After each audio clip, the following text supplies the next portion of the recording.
Ассаламу алейкум, друзья, и мир вам! Вас приветствует Чечен Синдром. Друзья, сегодня я хотел бы вам зачитать небольшую статью из французской газеты Le Parisien. Статья под названием «Мелун. Чеченские ангелы-хранители вечерами охраняют северные районы». Хотелось бы уточнить, Мелун – это главный город французского департамента Сене-и-Марне, Иль-де-Франс, у северной окраины леса Фонтенбло, в 45 километрах к юго-востоку от Парижа. С декабря прошлого года были наняты 20 чеченских охранников для обеспечения порядка в 4 социальных домах в Мелуне. Они не робокопы, но даже без оружия и без собак их присутствие внушительно. Когда в среду 3 ночных чеченских охранника прибыли в холл здания на авеню дю Маришаль-Жуэн, в Мелуне, местная молодежь разбежалась как стая воробьев.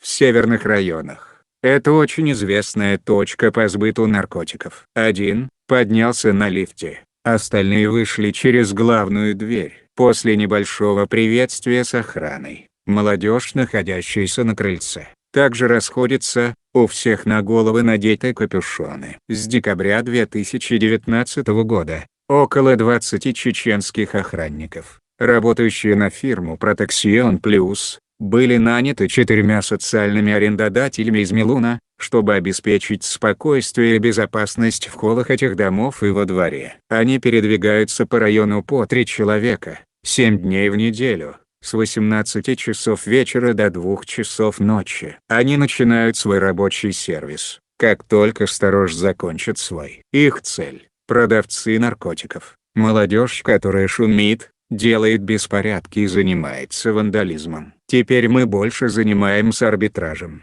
чем применением силы. В целом, наша работа проходит довольно хорошо. Многие арендаторы благодарят нас за работу. У нас есть 10 улиц, за которыми нужно следить ночью. Мы останавливаемся на час на точках, где действительно есть необходимость. Делится ответственный за группу охранников. По его словам, в начале молодежь была очень агрессивна. Они знали, когда мы проходили. Они знали нашу машину. Как только мы проезжали, они выкрикивали наши номерные знаки. Они издалека провоцируют нас. Но когда мы перед ними, они опускают свои головы. Глава фирмы Protection Plus очень доволен работой тех, кого он называет «мои мальчики». Все, кого я нанимаю в Мелуне, чеченцы. Они очень смелые ребята. Ведь 80% из них видели войну. Как после этого можно бояться молодежь с районов, отмечает он. Они вызывают уважение, уважают правила поведения. У меня не было ни одной жалобы на них за неуважение